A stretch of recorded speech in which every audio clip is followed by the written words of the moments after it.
जैसा कि last episode में हमने देखा कि टैंग शैन और बाकी कुछ स्टूडेंट्स को श्रेक स्कूल के अंदर एडमिशन मिल गया है और अब वहां अंदर जाने पर उन्हें एक सॉसेज की दुकान दिखती है। जीवू का सॉसेज खाने का मन है, जिसकी वजह से वो तुरंत टैंग शैन से उसके लिए सॉसेज लाने के लिए कहती है और टैंग शैन उसके लिए सॉसेज खरीद कर लाने लगता है। वहाँ जब टैंग शैन उसको अंकल कहकर पुकारता है तो सॉसेज बेचने वाले आदमी को बुरा लगता है, क्योंकि वो असल में कोई अंकल नहीं बल्कि उनकी तरह ही एक स्टूडेंट है जो यहाँ सॉसेज बेचता है। ये सुनकर टैंग शैन को बहुत अजीब लगता है और तभी वहाँ फिर मिस्टर धाई भी आ जाते हैं जो अंकल सॉसेज को बहुत डांटते हैं क्योंकि यहाँ पर ये बेचना मना था। टैंग शैन पूछता है कि आखिर क्यों ये बेचना मना है, इसमें खराबी क्या है, जिस पर मिस्टर धाई बताते हैं कि ये सॉसेज इसकी स्पिरिट सोल से बनी है। इसकी स्पिरिट सोल फूड के ऊपर है, जिस वजह से ये अपनी बॉडी फ्लूइड्स को यूज करके सॉसेज बनाता है। अब ये सुनकर टैंग शैन को उल्टी आने लगती है और वो उसके सॉसेज वापस कर देता है। मिस्टर धाई इस सिचुएशन पर बहुत हंसता है। अंकल सॉसेज के कई सारे नाम हैं, लेकिन हम इनको ऑस्कर कहकर पुकारेंगे।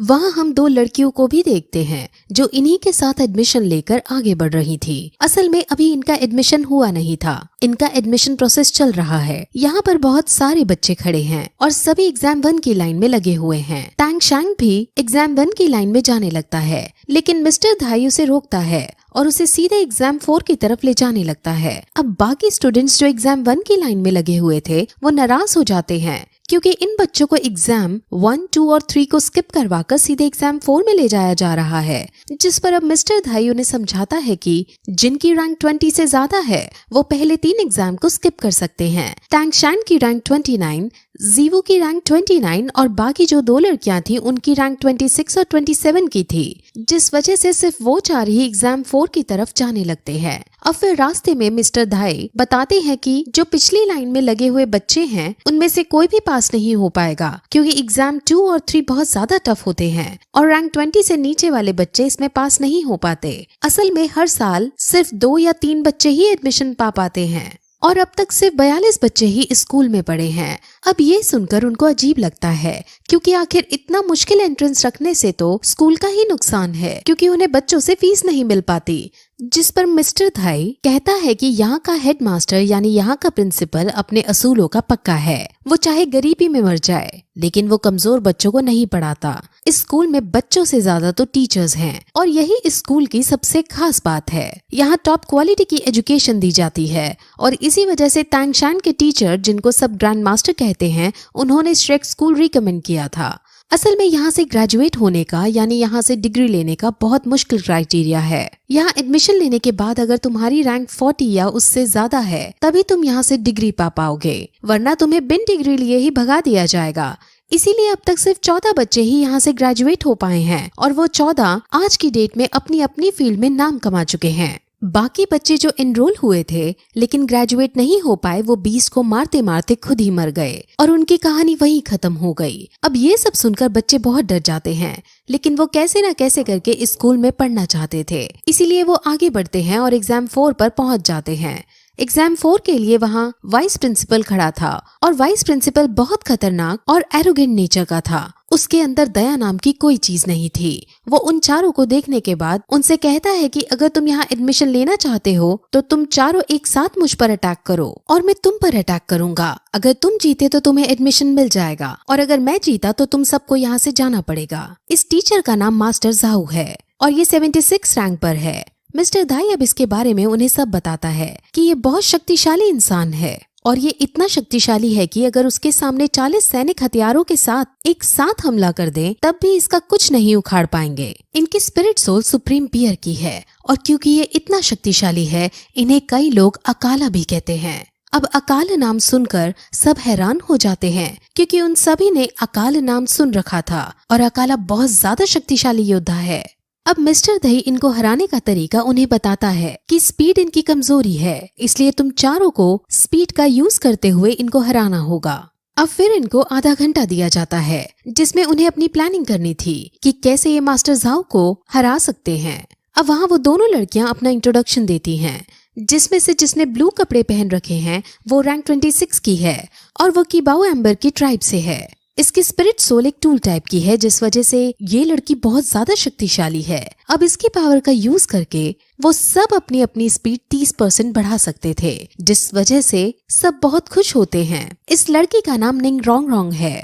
काले कपड़े वाली लड़की बहुत बहुत शक्तिशाली है और उसका नाम जू जू क्विंग है और उसके स्पिरिट सोल कैट की है। अब तांग शैंग उन सभी का लीडर बनकर उनको पोजीशंस देता है और आधे घंटे हो जाने के बाद वो तांग शैंग के कहे अनुसार उस पर अटैक करने लगते हैं। वो सब बच्चे अपने अपने स्पिरिट सोल का यूज करते हुए और तांग शैंग अपनी स्पिरिट रिंग का यूज करते हुए मिस्टर जाओ पर अटैक करता है, लेकिन मिस्टर जाओ बिना स्पिरिट सोल का यूज किए उन सबको रोक देता है और उन सबको पीटने लगता है। मिस्टर जाओ इन बच्चों को पीट पीट कर बहुत मजे ले रहे होते हैं और बच्चे उनसे हार रहे होते हैं। अब तांग शैंग को गुस्सा आ जाता है और वो अब स्पिरिट रिंग का यूज करते हुए उसे बांधने की कोशिश करता है और उस पर पॉइजन भी छोड़ता है। और अब इससे मिस्टर जाओ को थोड़ी दिक्कत होती है, लेकिन अब उसे पता चल जाता है कि उसे इस लड़के से लड़ने में अब बहुत मजा आने वाला है। वो भी अब अपनी स्पिरिट सोल का यूज करता है और उस पर अटैक करता है और उनकी फाइट फिर से होने लगती है, लेकिन इस बार स्पिरिट सोल का यूज करते हुए वो सबको हरा देता है और जीवू को बेहोश कर देता है।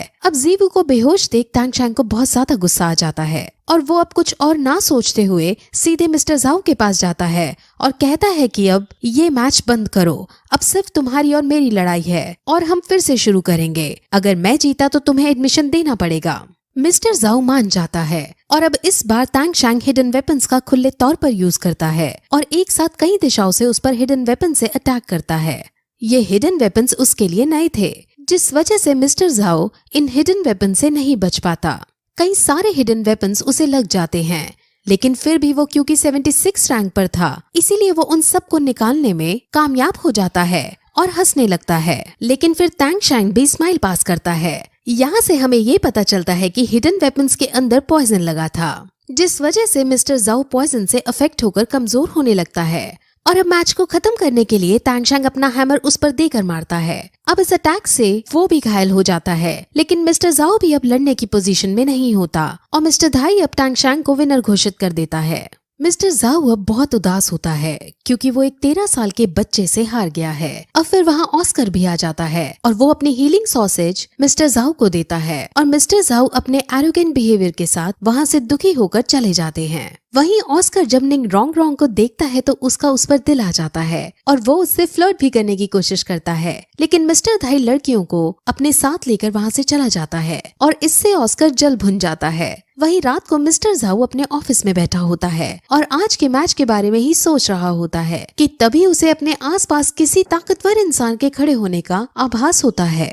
वो तुरंत बाहर जंगल में जाकर चेक करता है और वहाँ से अपनी स्पिरिट सोल को बाहर निकालते हुए देखने की कोशिश करता है कि आखिर कौन है जो यहाँ पर बिना पूछे आ गया है। वहाँ तभी एक मास्क मैन आता है और वो अकाला कहकर उसे संबोधित करता है। वो मास्क मैन और कोई नहीं बल्कि तांग शैंग का पिता तांग हाओ है। तांग हाओ के आसपास लाल कलर की रोशनी और एक बड़ा सा हैमर है और तांग हाओ बहुत ज्यादा शक्तिशाली है। इसकी रैंक 90 से भी ज्यादा है और ये बात मास्टर जाओ को पता चल जाती है। असल में तांग हाओ इस टीचर को सजा देने के लिए आया था क्योंकि आज सुबह इसने बच्चों के साथ अच्छा व्यवहार नहीं किया था। मिस्टर जाओ इनके सामने भीगी बिल्ली बन जाता है, लेकिन तांग हाओ बहुत गुस्से में है और वो उसे पीटना चाहता है। तभी वहाँ पर श्रेक स्कूल का डीन भी आ जाता है और वो क्योंकि डीन है इसलिए वो बहुत ज्यादा शक्तिशाली है। वो अपने वाइस प्रिंसिपल को ऐसे पीटता नहीं छोड़ सकता था, लेकिन जब वो सामने तांग हाओ को देखता है तो वो समझ जाता है कि हम दोनों मिलकर भी इसका सामना नहीं कर पाएंगे और अगर मैंने इस लड़ाई में कूदने की कोशिश की तो मैं भी मारा जाऊंगा। यहाँ से अब हमें तांग हाओ की शक्तियों का अच्छे से पता चल जाता है। तांग हाओ की अपनी पूरी एक बैक स्टोरी है जो आपको बहुत शॉक करने वाली है और वो हमें अब आगे पता चलेगी। अब तांग हाओ सीधे उस पर अटैक करने की कोशिश करता है और उसको उसकी ही भाषा में कहता है कि तुम्हारे पास आधा घंटा है और तुम्हें आधे घंटे तक मुझे डिफेंस करना है। आधे घंटे बाद मैं खुद चला जाऊंगा। अब मिस्टर जाओ डरते डरते अपने स्पिरिट सोल का यूज करते हुए उस पर अटैक करता है, लेकिन तांग हाओ बिना स्पिरिट सोल का यूज किए उसके अटैक को रोकता है और उसको पीटता है और तबीयत से पीट लेने के बाद वो उनसे अलविदा लेकर वहाँ से चला जाता है। अब सुबह बेटे ने मिस्टर जाओ को कूट दिया और रात को बाप ने, और अब इस सब से मिस्टर जाओ बहुत ज्यादा दुखी हो जाता है। हालांकि उन्हें ये नहीं पता चला था कि तांग शैंग इसका बेटा है। अब मिस्टर जाओ प्रिंसिपल यानी डीन से बहुत गुस्सा होता है कि आखिर उसने उसे बचाया क्यों नहीं, लेकिन बेचारा प्रिंसिपल खुद उसके सामने नहीं टिक पाता। वहीं अब अगली सुबह टैंग शैन की आंखें खुलती हैं और वो अपने आप को एक कमरे के अंदर ऑस्कर के पास पाता है। ऑस्कर उसे जगा हुआ पाकर उसे नाश्ता देता है और उसे फिर अपने बारे में बताता है कि वो ऑस्कर है और उसकी रैंक 29 है। वो फिर उससे जीवू के बारे में पूछता है और उनको देखते ही समझ आ रहा होता है कि जीवू टैंग शैंग को पसंद करती है, लेकिन टैंग शैंग ही ये बात नहीं समझ पाता। उन दोनों में जीवू को लेकर बात भी होती है, लेकिन टैंग शैंग अब भी सिर्फ इतना कहता है कि वो सिर्फ मेरी एक दोस्त है। अब फिर टैंग शैंग उस ग्राउंड में जाता है जहाँ उसने कल मिस्टर जाओ से मैच किया था और वहाँ जमीन में गड़े हुए अपने सारे हिडन वेपन्स उठाता है और साथ ही साथ उसे ये भी समझ आ जाता है कि उसे मिस्टर जाओ जैसे ताकतवर योद्धा से लड़ने के लिए और भी हिडन वेपन्स बनाने होंगे और उसे और भी हार्ड ट्रेनिंग करनी होगी। अब फिर थोड़ी देर बाद वापस अपने रूम में जाता है और वहाँ वो ऑस्कर को बेड पर लेटे हुए देखता है। वो उसे बाहर ट्रेनिंग पर चलने को कहता है, लेकिन ऑस्कर मना कर देता है और उसे समझाता है कि मेरी सोल स्पिरिट फूड वाली है, जिस वजह से मुझे तुम जैसी हार्ड ट्रेनिंग नहीं करनी है। अब फिर टैंग शैंग जीवू के पास जाता है और वो उससे माफी मांगता है कि कल वो उसे नहीं बचा पाया, लेकिन जीवू उसको टोकते हुए कहती है कि इसमें उसकी कोई गलती नहीं। वो टीचर थे ही इतने शक्तिशाली कि वो हराए नहीं जा सकते थे। वो दोनों फिर और भी बातें करते हैं और यहाँ के डीन के बारे में सोचते हैं कि आखिर जब वाइस प्रिंसिपल इतना शक्तिशाली है तो प्रिंसिपल कितना शक्तिशाली होगा। अब फिर वो दोनों बाहर घूमने निकलते हैं और उन्हें एक मोटा बच्चा दिखाई देता है जो अपनी गर्लफ्रेंड से लड़ रहा था।